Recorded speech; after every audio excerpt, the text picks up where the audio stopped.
Welcome to another edition of the WeAudition Show. It's a special edition this week because we're doing a collaboration with Tipsy Casting, our friends Jess and Jen over there. How are you guys doing?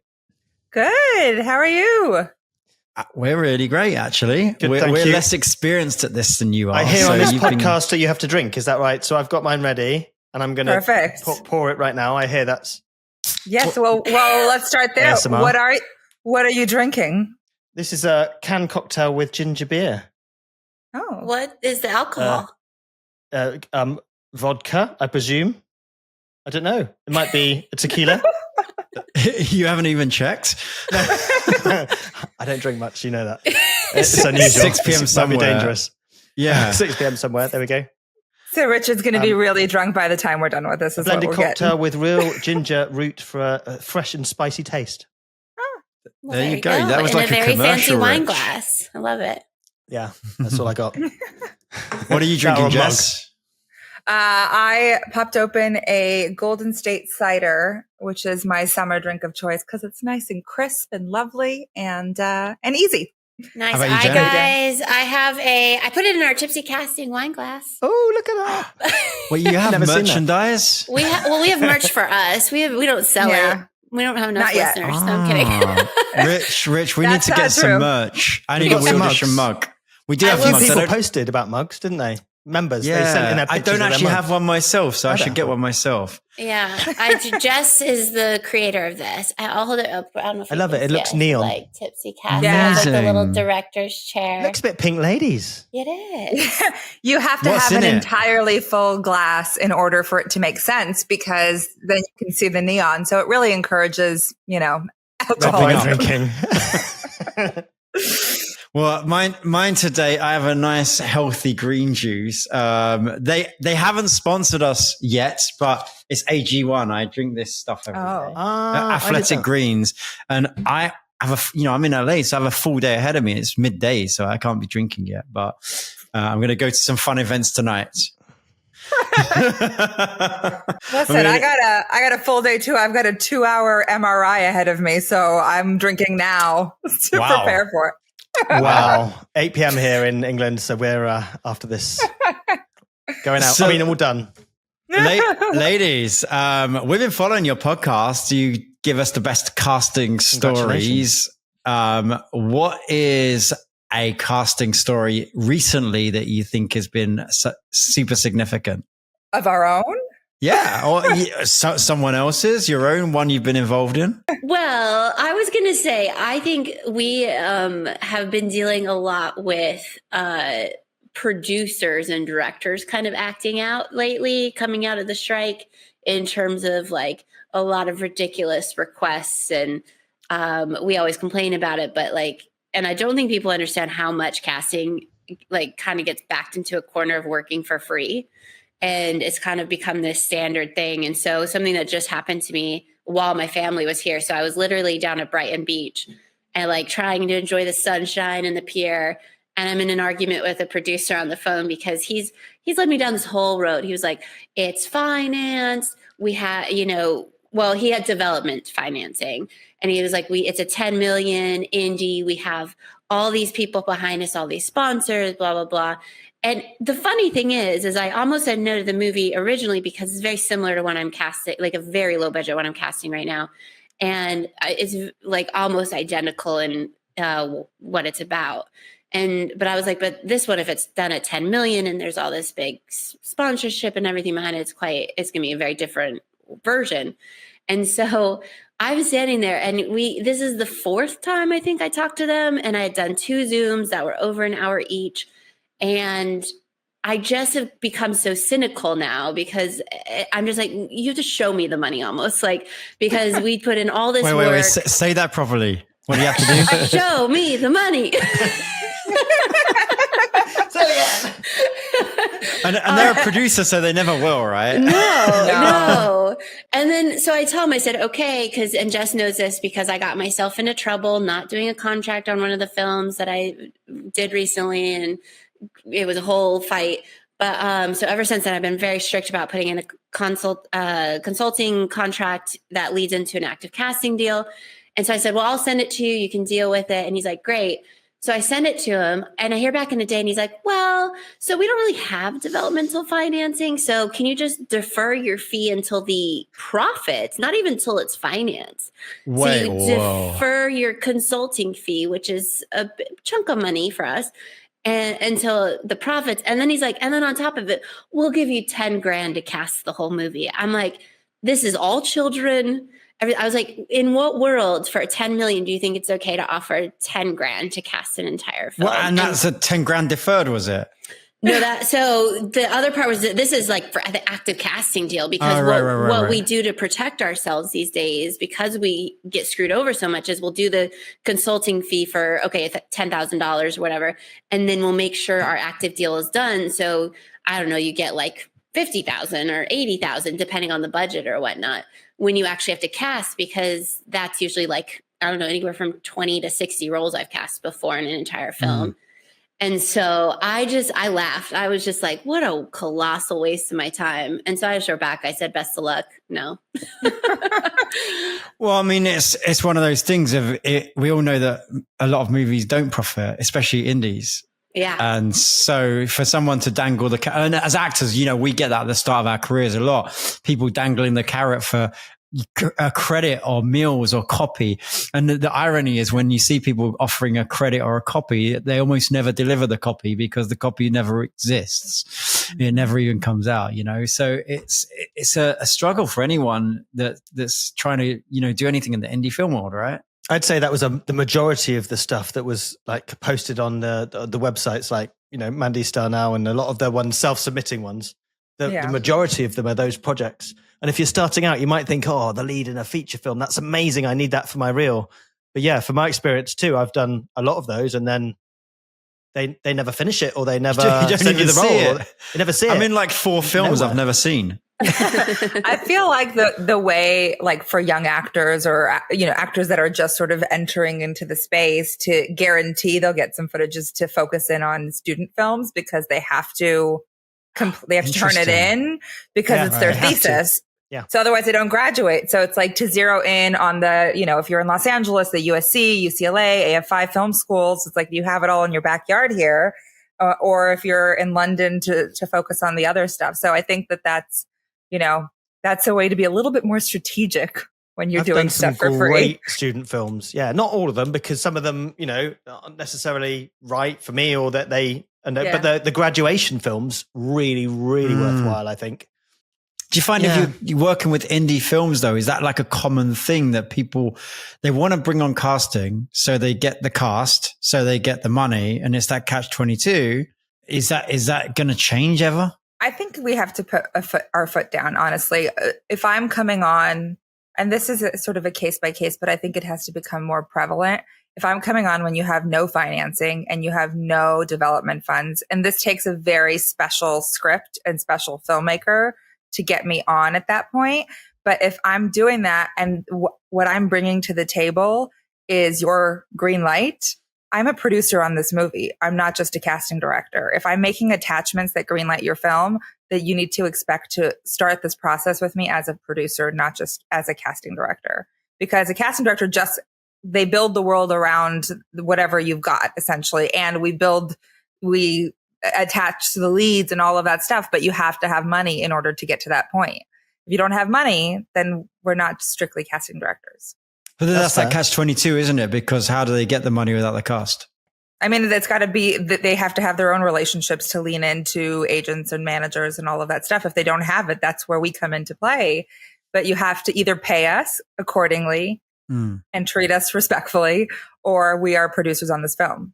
Right. So it should be a case where the producers really try and raise that development money first to do things like get a chain of title, to pay certain upfront costs, but also to pay a casting director in that first. I always equate it to like writers. You wouldn't go and if you're going to option a script, you need the money to option it. If you're going to write, or you're asking somebody to, create a script from a book, you're not going to ask them to do it for free with the hope that it'll eventually get made or something like that. So they're always willing to like put up money for writers, but it's like casting for some reason is something that they just always are like, oh, you can just do it for free for now. And then like, hopefully we do it. Or And I just got almost screwed. I stood up for myself and had to fight for a different story. But like, I got them their lead actress who secured the final financing. And then they actually called me and said, yeah, we're going to go with somebody else. And I was like, oh, no, you're not. And so I put up a massive fight, and I had to call a lot of people and create a lot of problems for them to be like, oh, okay, that was bad choices on our part. That sounds like an inexperienced producer, because like if someone had produced something before and they know that they've attached a finance as a result of certain cast, well, that's a prerequisite for the production, isn't it? And that's if they pre-sold it based on a star, you can't change the star. Yeah.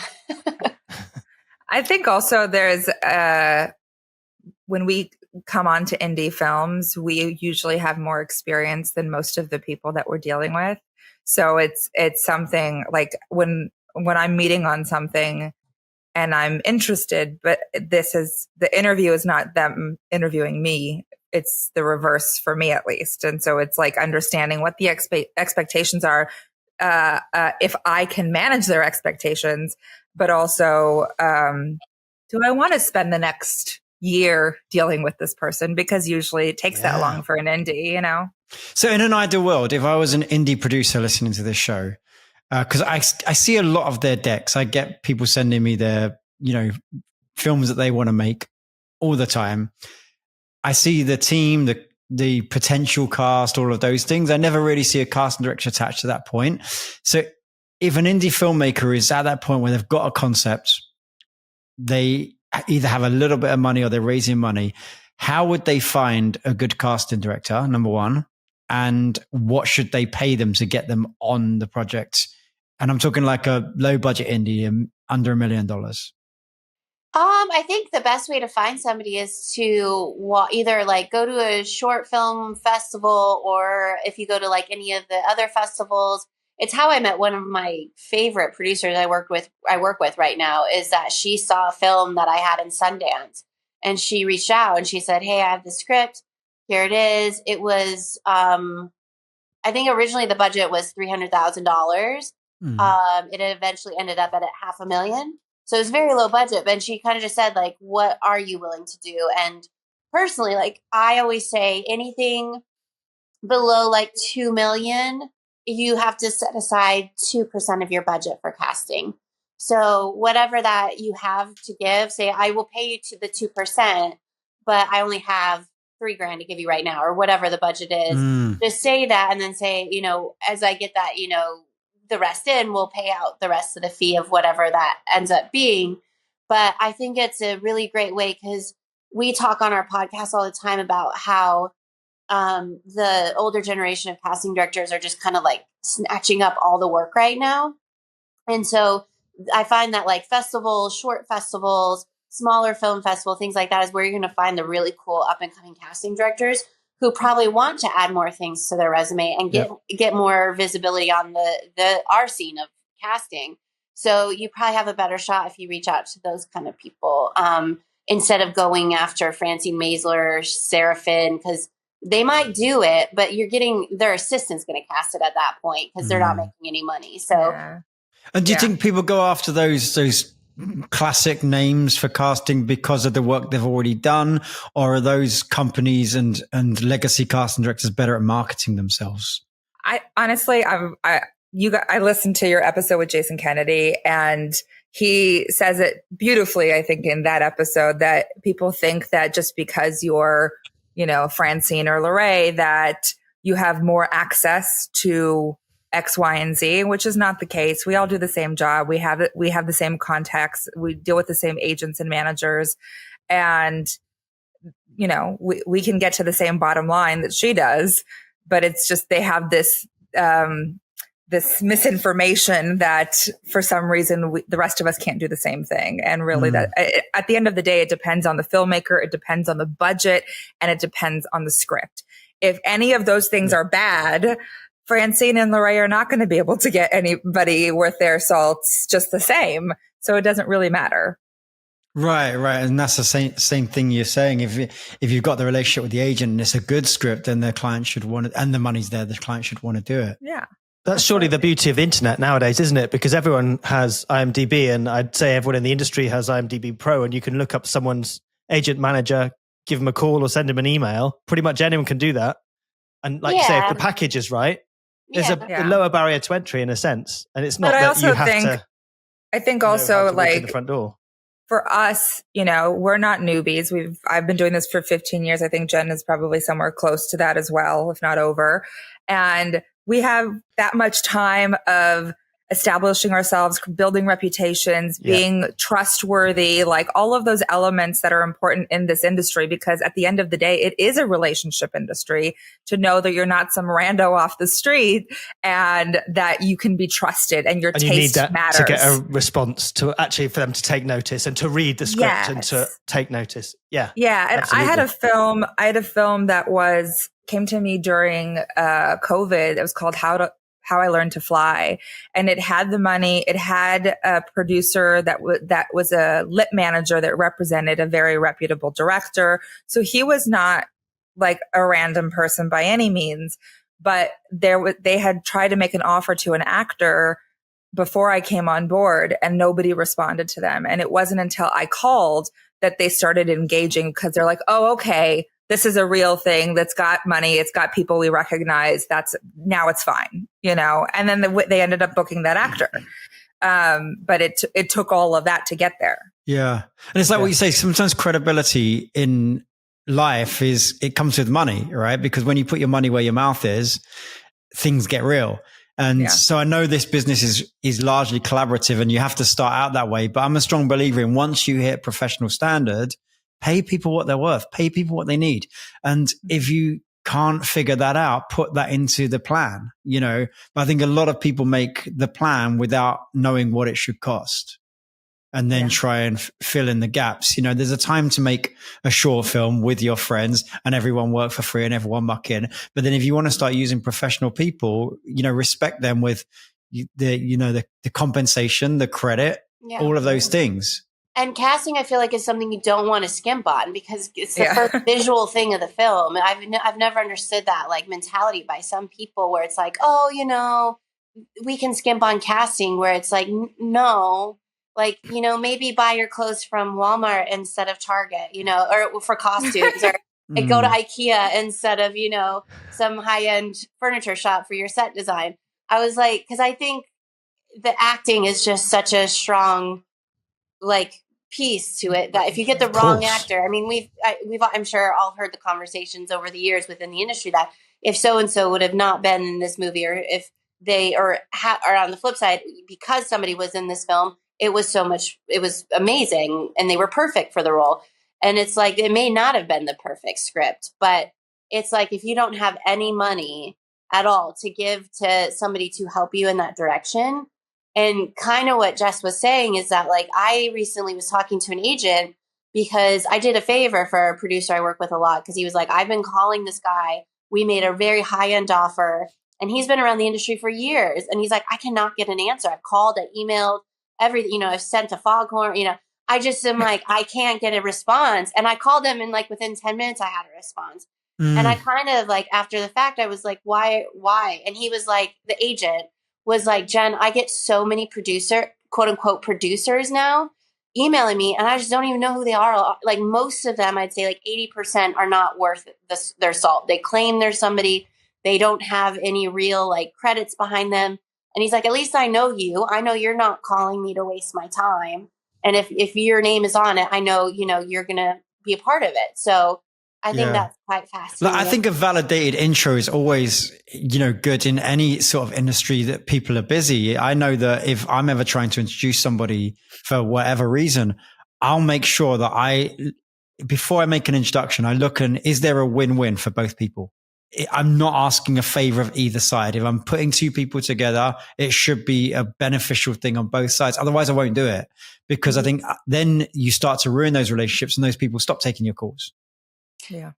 And I think there's something about goodwill too, because just recently, Jess actually set me up with a really lovely producer over here, and he and I are hopefully going to collaborate on something. But while we were just chatting on a Zoom one day, he was telling me about a different project that he was struggling to cast. He's like, if you happen to know of anybody who's musically inclined, well, I'm casting a music biopic in the States right now.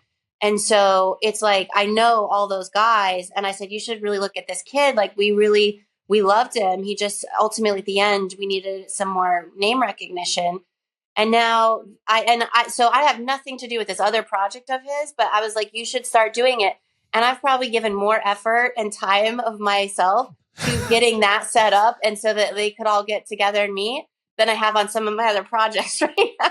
Right. But it's like, I'm not getting paid or anything. So I think I really believe in this actor. I think he's fabulous, but I also really like the producer. So I'm like, you know what? A little goodwill doesn't hurt to be like, hey, let me help you out on a project I have nothing to gain from. They already have a different casting director. And it's just, but I want to be helpful in whatever way I can. If I actually believe you have pure intentions and you're not just trying to use me and abuse me and then throw me away. Right. And that's the thing about building relationships. It's a long game. You've got to foster them to get the outcomes later on, haven't we? Do you think the perception of casting directors is going to change after the Oscar for casting? As in, will producers start valuing you more? I thought it was really astonishing that the year that they were getting ready to make that announcement, suddenly everybody was thanking their casting directors on stage. Like, where have you all been while we were rallying? I thought it was just hysterical.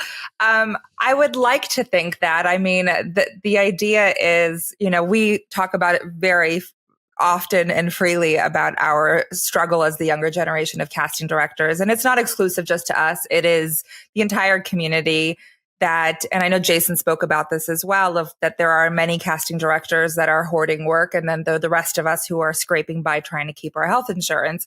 So the Oscar is a phenomenal thing for us as a community. Do I think it will prohibit the people that are on the cusp of retirement from retiring because now they want an Oscar? Maybe.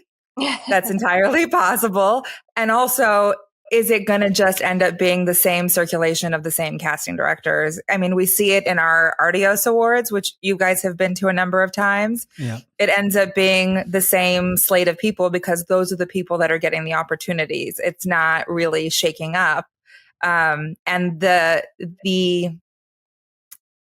like trying to think of what the stats could potentially be of like an indie breaking through. Like, sure, Moonlight did it.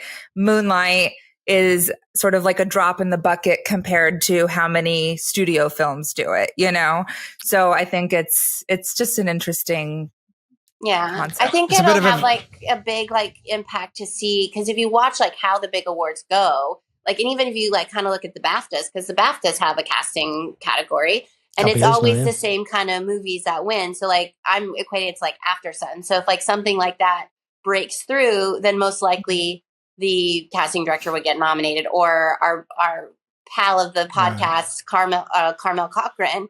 If Saltburn would have done a bit more of an awards run this year, even more so than it did, she probably would have been nominated. So it's going to have to be those flash in the pan, sparky indies that would get somebody new there. But I agree that it's probably just going to be the same old people probably getting nominated. It's sort of a vicious circle, isn't it? Because when you think about an awards, I just voted for the Emmys. I'm an Emmy voting member. There's so many things that your eye gravitates to the things and then that means, what do you know? It's the stuff that you've seen advertised a lot and the stuff that your friends have talked about. And so it's sort of impossible as any Academy member of any sort to see everything and really be objective to that. And then I think that cycle repeats. And hearing you say that about casting, I mean, it's very similar for actors. There's a few percent at the top, which we as actors feel like, oh, you guys are casting those people over and over and over and over again. And as the journeyman actor, we're not getting those lead roles. And then as the starting out actor, you're not even getting a shot in one of those shows and you see the same faces again and again. It's sort of, it has parallels. And getting back to your producer question, they want the name to fund their movie. I would say though, I think that the actor's struggle is tied to our struggle, because if you are hiring the same casting director, they are bringing in the same group of actors. So I think until they start shaking things up and giving different opportunities, your plight will be tied to ours. And yeah, I had another thought, but how can an actor help you guys with that? Like, if we're going to have thousands of actors listening to this podcast, what could they do to help you guys come up?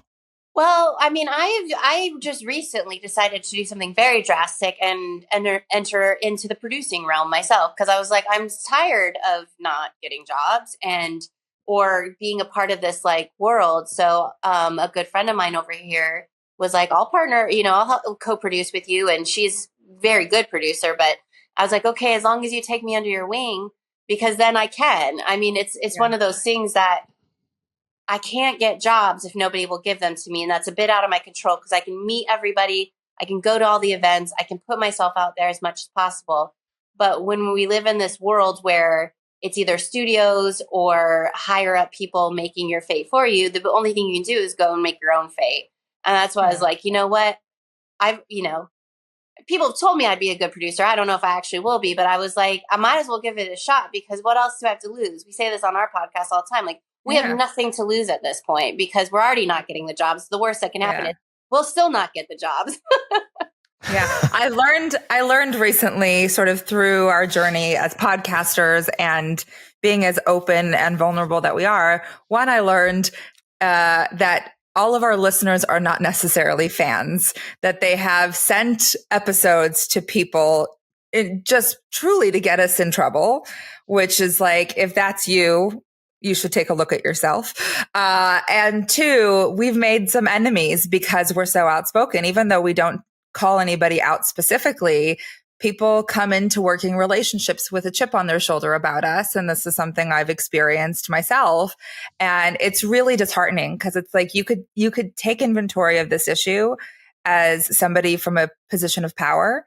You can take inventory, recognize it, and say, this is part of the legacy that I want to leave in this industry. I want to nurture and bring in the next generation, whether it's of actors, of casting directors, whoever it is, whatever your position is.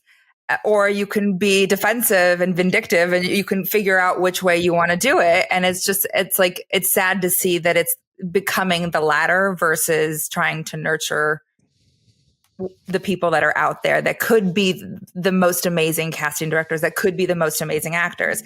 I will say, my thought was, I'm going to take a little left turn back to where you were before. The unique thing about actors versus casting directors, and really every other profession that's part of our process, is as an actor, you are resigned to scheduling. You can only be on one set at a time, right? If the scheduling works to put you on a number of sets, great. If it doesn't, you don't get that job. For casting, they can do 15 projects at the same time, especially in the world of self-tapes, because nobody is watching them. It's all self-tapes, so they don't have to be in the room and they can do more. So I think, and I'm sure we will talk about it, but like the world of self-tapes, I think is such a disservice to actors and casting across the board. And that's my TED Talk. Tell us more. Why is it a disservice? I personally love doing self-tapes because it allows me to do them on my schedule. Yeah. What about you, Rich? I like a self-tape a lot for lots of reasons. And I think that's partly because I get shit nervous when I walk in a room with 5 people looking at me. Whereas a tape, I'm quite happy to do that. And I do my best work. And when I'm on set, I've got the job. I'll absolutely, do everything. And I love it. And I think I do my best work on set after I've been cast. But the audition, I suck at that. And I think there's value in that, and recognizing different people thrive in different environments. And that is fine. And I think that is the world that we were living in before the pandemic, where the self-tape was the plan B. So if someone couldn't make it in, or they were in London and you're in LA, self-tape, wonderful, great, do it. But when it's exclusively self-tapes, the younger generation of actors who are coming into this industry trying to be professionals have the tiniest opportunity to build relationships. It is not like that. In the room experience tells us as casting directors so much, and also allows us to connect with the actors and get to know them a little bit in that space. So that part is gone. And then as far as casting directors are concerned, I mean, I had this conversation with a casting friend yesterday, where she was talking about her assistant who got into casting in 2020 and has never been in an office and doesn't know the priorities of a casting office, has never been in the room with an actor, has never done all of these things. That how the hell is that person going to grow up to be a casting director if they've never been in an office with a casting office? Like we're in really dangerous territory if things don't change. Like, great, we got an Oscar, but the craft of casting will die in the next 10 years in the process. It's so interesting you saying that perspective, because I didn't think of that before about someone that's never physically worked with actors. Yeah. I'm also about training and everything as well. There was a thing with, I think it was KPMG or Apple or one of the basically a big corporate saying, no, we're not doing that anymore, because although it's good for the individuals who are high up, yes, for the corporation as a whole, it's very bad because they can't train up their old people. And someone in the office can't lean over and say, how do I do this, when they're stuck? And then, or go out to dinner. And I was talking to a corporate person I know that's been in it a long time. And he was saying that he did a lot of his work outside of the office, taking someone under his wing, going for beers of an evening, chatting about their girlfriends or whatever. Around the park, that kind of thing. Yeah. Or like, don't worry about it. Let that one go. Because you couldn't do that over Zoom. That person might be at home and having a really bad day over it. Whereas actually the person in the office, the middle management, could take them aside and take them for some, beers and say, that happens sometimes. It happened to me as well. And tell them a story. Don't ever tell anyone, sort of thing. They feel a bond, and then that's a better company, and corporately that works. We're losing that in film as well, aren't we? Yeah. Yeah. I can't imagine we were struggling to find mentorship in casting. Mentor's and I can good word. Yeah. I can only speak for casting, but I'm sure it's not an exclusive thing for us by any means. But like, finding mentors was so challenging before. Now it's got to be non-existent. Like, how do you bond with your boss? You can't. You're just through a Zoom screen.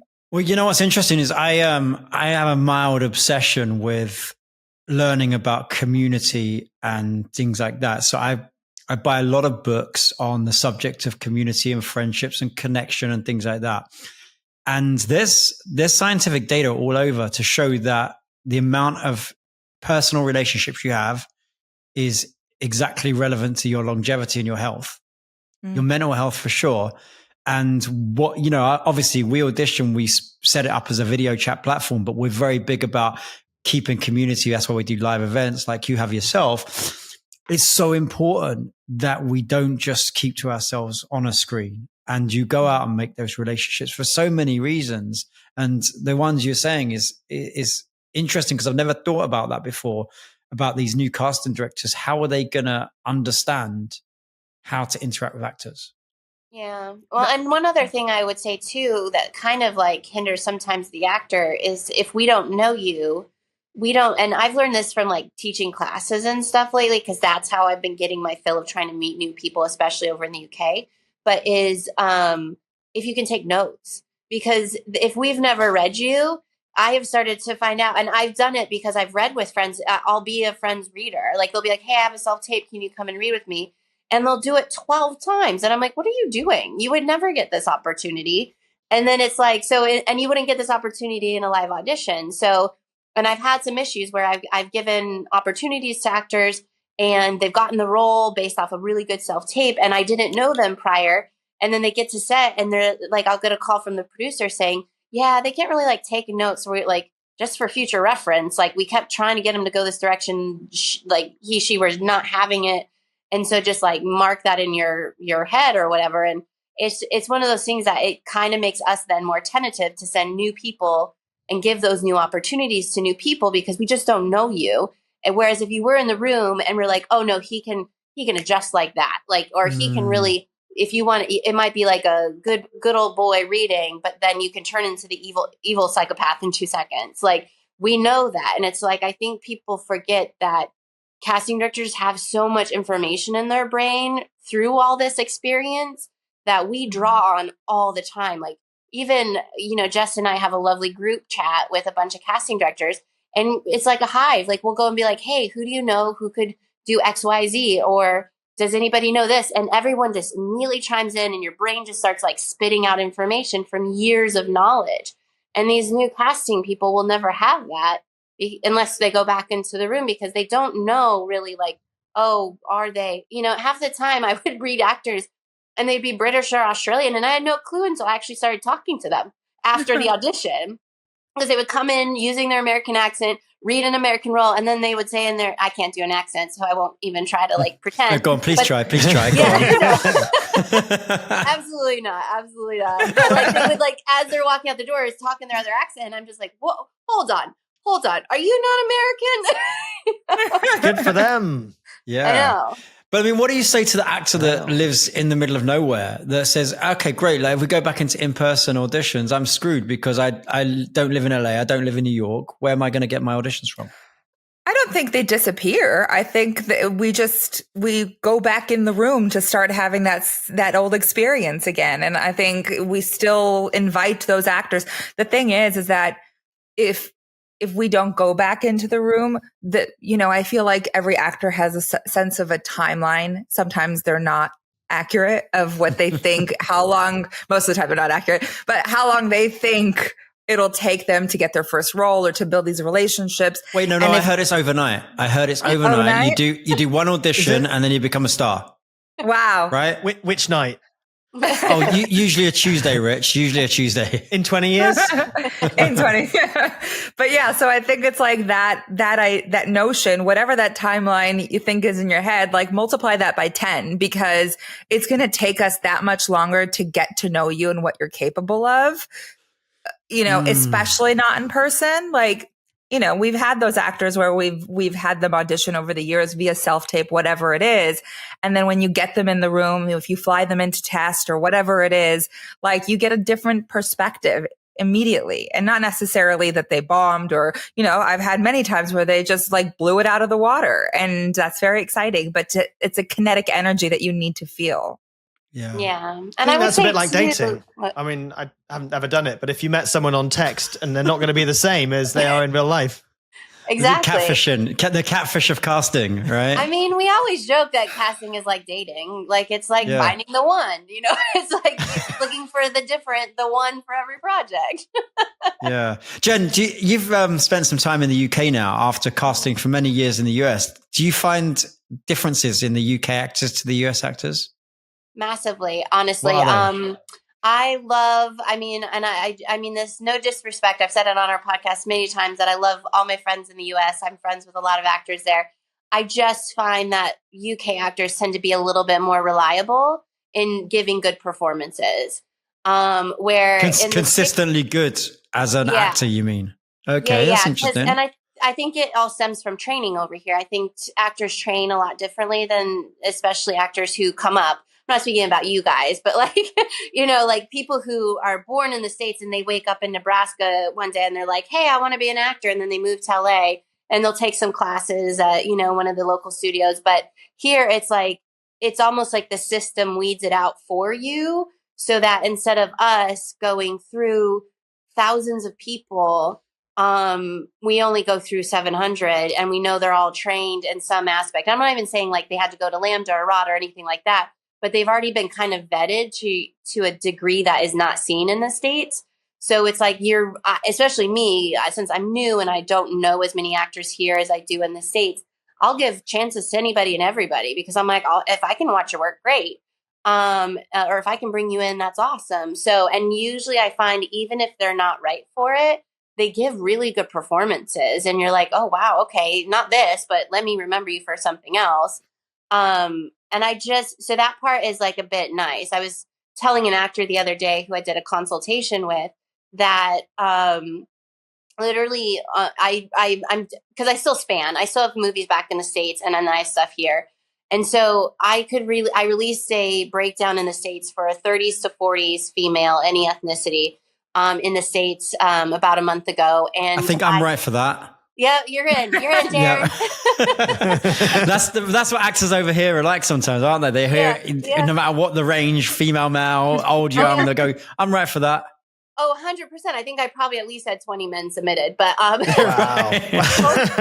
over that span, I had 4,000 submissions, and it was only released in New York and LA.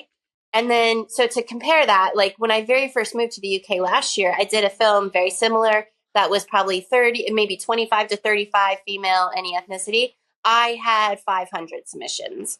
So that's the difference. You're like, you're trying to find the needle in the haystack in LA.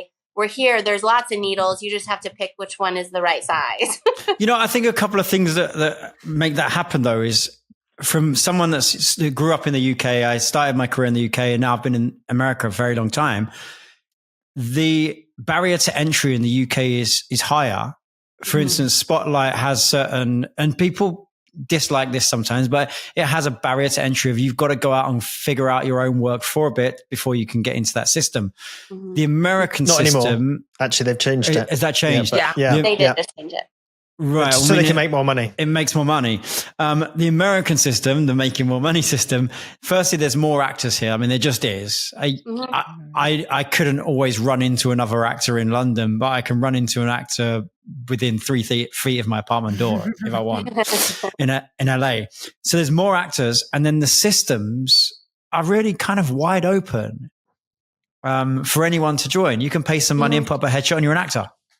Yeah. And then you can submit to these jobs. Here. You have SAG-AFTRA and you have union and non-union jobs where we don't have that in the UK. You tend to have people who are or choose to be equity, choose not to be equity, but there's no differentiation really. Yeah. Right.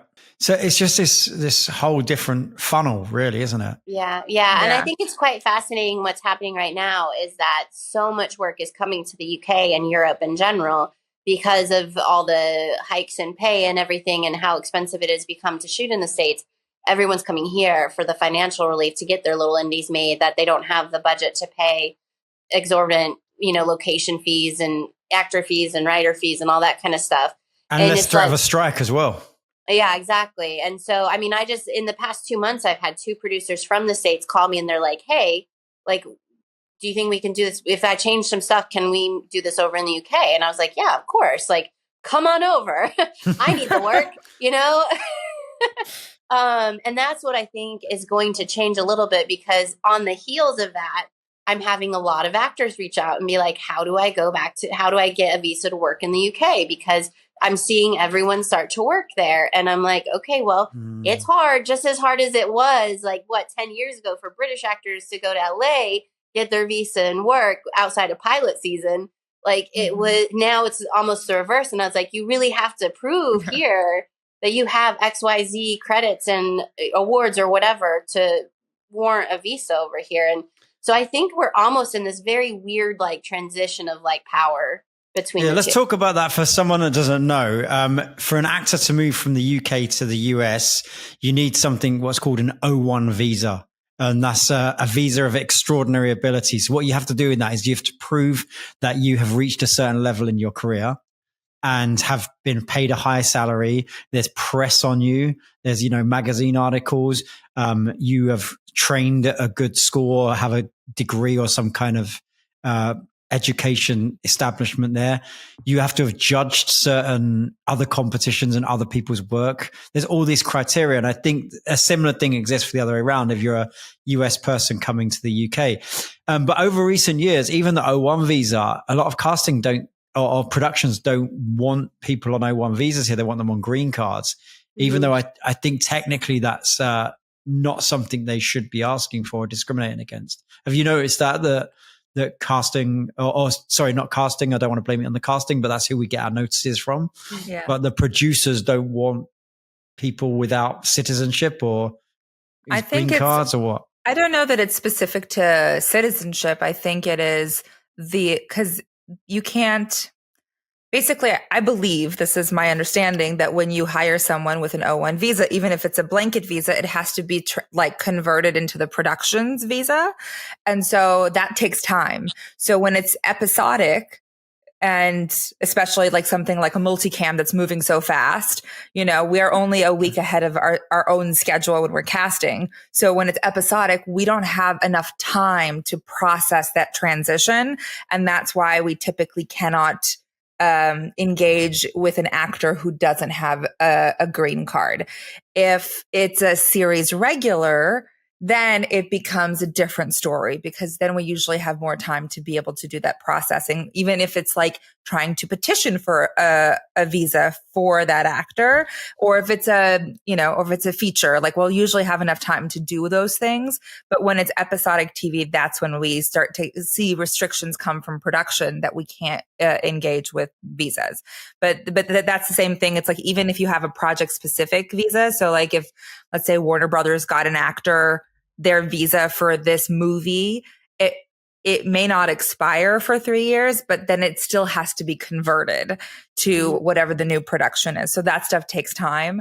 I think that is really the only hang up in the process, is the amount of time it takes, not because citizenship is required or, whatever that might be. So there's a logistical thing. There's extra paperwork to do. On that note, if you're a non-union actor that's out there thinking, oh, I'm just going to stay non-union as long as possible, are you missing out on union work? Because what I hear is sometimes the productions, even though they can cast a non-union in that role and they can Taft-Hartley them, or, do the required paperwork for anyone that doesn't understand what that means, is it sometimes a situation where the production would rather not, and they'd just rather pick a union actor? I think like one thing I always say to this question is it kind of depends on the budget level, because I mean, when I was casting a TV show for TNT, it didn't matter. Like we would Taft-Hartley people all the time. Like it would always depend. And to be fair, when we fill out the Taft-Hartley paperwork, we have to say why we're hiring you and why we couldn't find anybody else who would suit this role. You have to prove, we have to prove that you are something special. How do you do that? Is it like a statement? Do you say that you couldn't find another handsome male with brown hair like Richard? Well, they have different boxes you can tick. If it's like this is a young actor, like a child, this is their first job, or if it's somebody that has like a special skill that, they're like an elite fencer, or maybe they're like an Instagram person, or whatever it is that that they require, like that kind of personality for whatever it is. So it just depends. And I mean, to be fair, like SAG really did kind of like loosen up quite a bit, at least when I was casting the show, because I think there's for the money. I wasn't going to say it, but okay. But at one point, because you could just say, well, I couldn't find anybody else. I can't remember, there used to be one excuse that was literally like, we just couldn't find anybody else. And then you didn't really have to show much proof after that, and they would just put them through. But the only thing I was going to say is that Taft-Hartleys do cost money to file them and do all that. So if you're on a really low budget film, then you don't really want to, some people will be like, no, let's find a SAG actor who it'll be already in the paperwork and all their stuff, because they're already registered with SAG as a SAG production. What, Jess? I can tell you want to say something. Do they cost money? I thought that the production could get fined if that's not improved in time. I didn't think they cost money. No, I'm pretty sure every time you Taft-Hartley, unless it's changed, somebody can correct me on this, but I know it used to be not a ton of money, but maybe $100. And so I always thought there was a price to pay, a fine of some sort, which is why some producers, actors love to believe we're unique and special and all this, but to be honest, there's a time when you're just saying more coffee, sir, and you can do that great. And so can the next guy, and so can the next girl, and so can the next person over there, right? They can do that line just as well. And in that sense, why would you Taft-Hartley someone when you can just avoid that paperwork? Yeah. Yeah. And that's why, if it's still true, which I know it was a few years ago, is that if you're working on something where the budget's already tight, or they don't want to pay more money than they already are, because even the biggest of productions are the most stingy people you'll meet. And it's they'll give $1 million to Zendaya, but then everyone else is taking peanuts to make up for that cost. And so then they're like, well, do we have to Taft-Hartley somebody? I could use that $100 to pay for a, round trip car fare or something. I don't know. Right. But it's something like that where it's that's the only time I've had issues on very low budget things where they're no, we've already signed the SAG agreement. It just would behoove us to hire SAG actors to keep our budget as small as possible. Because also for some reason, I feel like producers in their head, and this goes across the board on a bunch of things, but they're oh, if we give them the option to do this for one, they're going to do it for all. And so they're no, instead of just one maybe unique instance. So they're like, no, we're just going to use SAG actors and do it that way. But that's the point in the rules, I suppose. That's why SAG-AFTRA make the rules so their members make more work and have more work. It makes sense. Yeah. Design. Yeah, I think what I was trying to figure out is if you're an actor listening to this that's not union, should you try and be union as quick as possible to get the good work? No, I mean, I was going to say, from my very limited, I've never been an actor. I have no idea like how to, because I do think it's a personal choice. I don't know. Your accents are on point, and so is your "Show Me the Money." They were both on point. So I'd cast you in an instant, Jen. Thanks, Darren. I'm so talented. I'm multi-talented. I'm going to just start putting actress on everything. Producer, actress, casting. And when anybody asks me who said I was an actress, I'm going to say Darren. Go check with Darren. He knows. There you go. Hired. I forgot what we were talking about. the union. I think honestly, the union stuff. I think yes, it's a personal choice. Some actors are FICOR just so they can have access to that thing, but they still be able to take union jobs.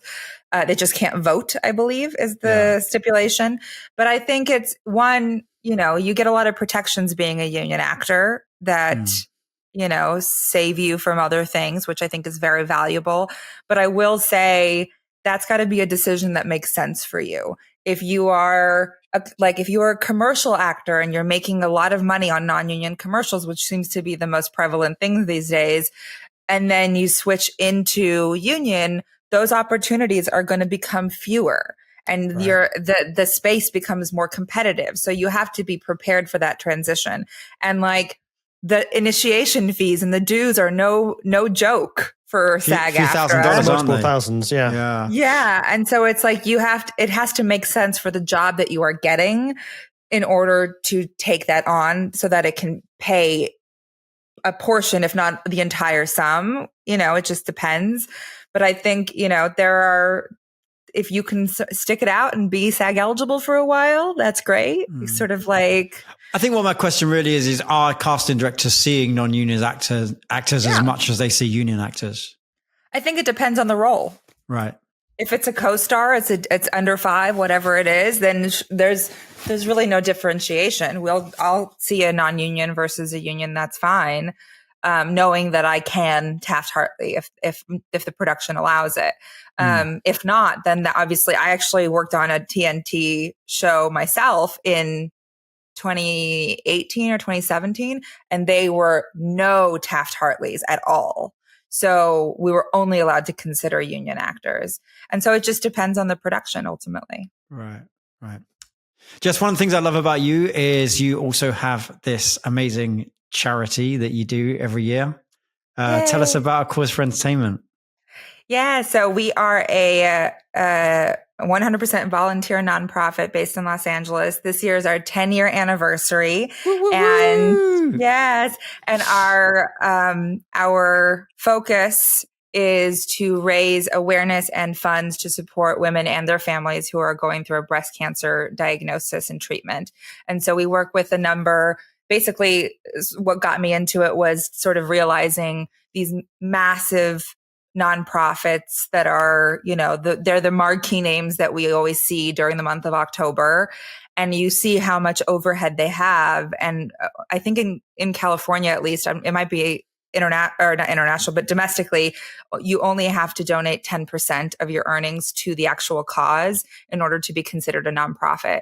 And that blew my mind. So as soon as I realized that and realized how much was going into just keeping these organizations going, it was very clear. So we're 100% volunteer. We don't take any money home. We try to get as much for free.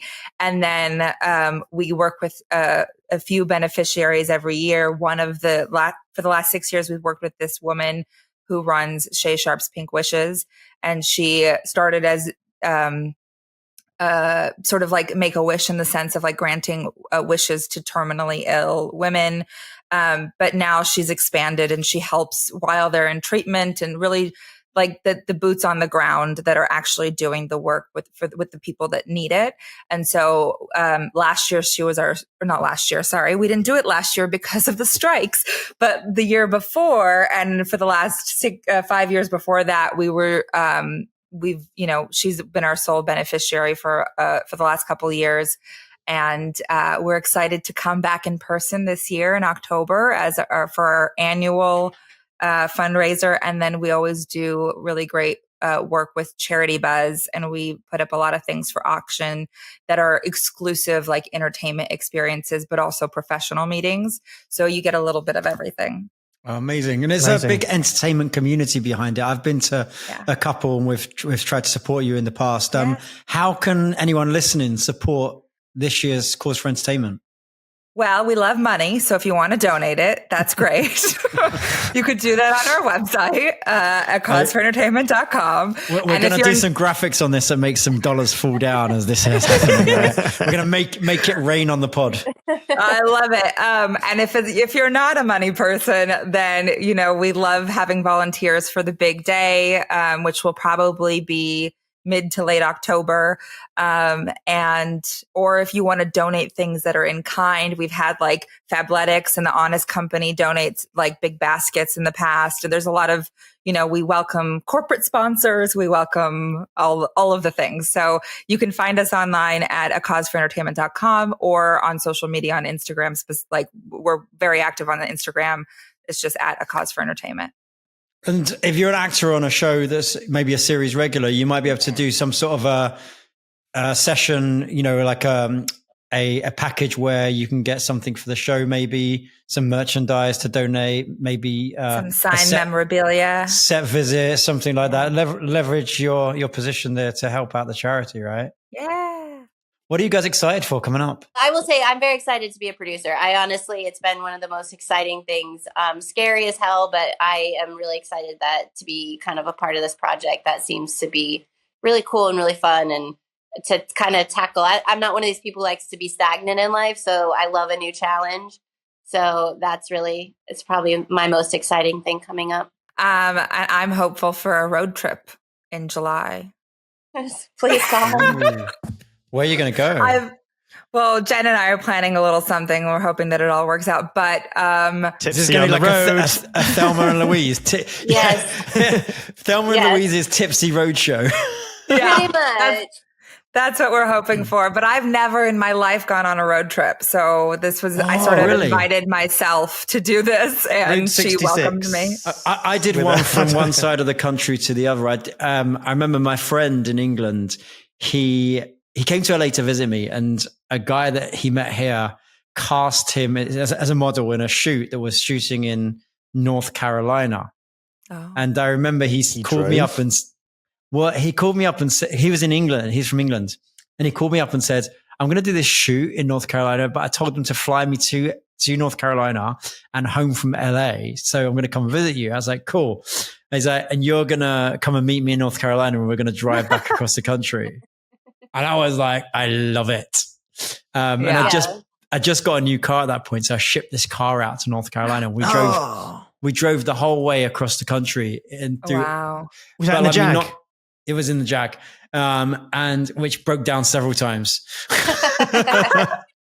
British cars. Oh, no. Oh yeah. But we didn't go in a straight line. We went sort of down to Miami through Florida. Oh, it's a great thing to do. And, even I know we're talking about acting today, and I think that those moments when I think of characters, there's so many people I met along the way, not even had to have a big meeting with them, just some guy at a truck stop, you get a real good sense of the country when you do that. Yeah. If you just spend all your time in LA and New York and on a plane in between, you're not getting real human experience. You don't get the richness of those Yeah, I think honestly, sort of taking it back to one of your previous questions about like the difference between international actors and American actors, I think that's a really big part of it. That, you know, a lot of actors will come to LA and to New York and just be like, I'm ready, I'm doing it, we're gonna go. Versus, I think, you know, in Europe, just internationally, you do gap years, you go have life experiences, like you become a well-rounded person because you have all these different exposures. And I think those are really valuable. I mean, I love seeing actors create their own work. I don't need to see one more film about an actor struggling to do auditions, about the perils of the acting industry. No, I agree. I love seeing people's work. There's so entourage or a writer works. that has a problem or has writer's block. I see loads of those. I'm even amazed at how many TV shows in Hollywood exist where one of the characters is something to do with the entertainment industry, actually. Because I sometimes sit and watch that and go, oh, okay, I care that you're a struggling writer in this show, but the rest of America probably doesn't. Mm-hmm. You know, but why aren't you a struggling accountant? You know, the best, I think, take on that was Barry. Like Barry, I found so fascinating because it's a little bit meta, but also like a hitman that wants to be an actor. Like, how do you sell that? But I think that was the best execution of it for sure. And listen, Henry Winkler's a legend, right? Put it on my list. I met him briefly in Heathrow Airport. I was checking in for my flight. Did he? And he was in front of me in the line, charming the hell out of the check-in staff. They were all like fawning all over him. He's brilliant. I was like, yeah. There's me hoping for an upgrade. I've got no chance after the Fonz. there's no amount of charm I can turn on for this upgrade right now. That's amazing. That's great. You got any final thoughts, Richard, before we tap out? Oh gosh, don't leave it to me. Leave it to. He's had a full glass of his cocktail, so he's good to know one right now. Been a while. Good to know. You've got the British flush there, Rich. It's just hot here. It's hot. Oh yeah. It's like when I have allergies when I'm crying, you know. Yeah, it's really dusty actually, especially in those emotional scenes, isn't it? It gets really dusty. Thanks very much for doing this. I suppose it's been really nice to have a chat and not talk about the usual stuff. And I hear you're on your mid-50s in your podcast. Congratulations on that. If we can have that sort of success, that would be brilliant. By the way, that's podcast, not age, just for anyone that missed that. Like, excuse you. Numbers of episodes, nowhere near that. They're nowhere near that. How long have you been doing it then? Has that been a year? Or do you... A little over. Wow. So one a week for a little over a year. Well, that's... Yeah. We took a little bit of a break for... Christmas, the holidays, and then we just took a little bit of a hiatus break, just 2 to 3 weeks, I think, and now we're back on it. But you know what I want to say as well? Thank you on behalf of Actors Everywhere for doing that, because one of the things we're talking about relationships and being in the room earlier, it brings to mind for me that back when I started, there wasn't anything like this. We had Inside the Actor Studio of James Lipton, and that was it. Yeah. And so now one of the benefits, I think, of that is we are, as an actor starting out now, you do have access to these candid conversations. You do have access to people on Instagram and things like that. So there's a lot more you can learn and things you can do to build relationships, even if they're not in-person relationships. You know, so I think as any actors listening, take advantage of that. You know, listen to the podcast. Don't just listen to ours. Listen to all the other ones out there. Especially Tipsy Casting, and follow us all on Instagram. And I think the cream does rise to the top, bro. You see who's doing what. Having that access to this candid information is really helpful to people, and it can actually help them in their career more than they think if they absorb it and take note of it, rather than just doing this one-track mind path because no one really lays it out for you. I think, you know, this is sort of one of the gifts, like sort of the silver lining of COVID, is that when we were all stuck in our homes, I think there were so many of us as casting directors that were like, what can we do? How do we help? You know, and Jason Kennedy was a really big part of that, doing the open calls for all of his shows and just like wanting to keep actors occupied. I was doing Coffee with Casting, which is like I remember we did an Instagram live, didn't we? Yeah. Back in COVID, me and you. Yeah. So I think, there's that opened up, I think, a sense of community in some capacity that allowed us to connect and to create these other opportunities. And I totally agree with you. There is a wealth of information out there for anybody who has like the tiniest of interest in anything, that if you're not doing it, you should be doing it. Because I think even in our episodes, when we have guests on, or even from each other, to be honest with you, like we learn stuff all of the time and on our own show. So I think it's so valuable, and to embrace as much as you can when you can, is especially since it doesn't cost you anything, Exactly. The resources are out there for you. Absolutely. Well, thank you to you guys, Jessica Sherman and Jenn Presser. And we can find you on the socials at Breakaway Casting and at Jessica Sherman. jshermy.casting. jshermy.casting. Casting. Yeah. And Jen is at Breakaway Casting, right? Perfect. Okay. We'll put that in our show notes if you're listening on WeAudition as well. Make sure that they're there. Thank you so much, guys. Have an amazing day. Thank you too.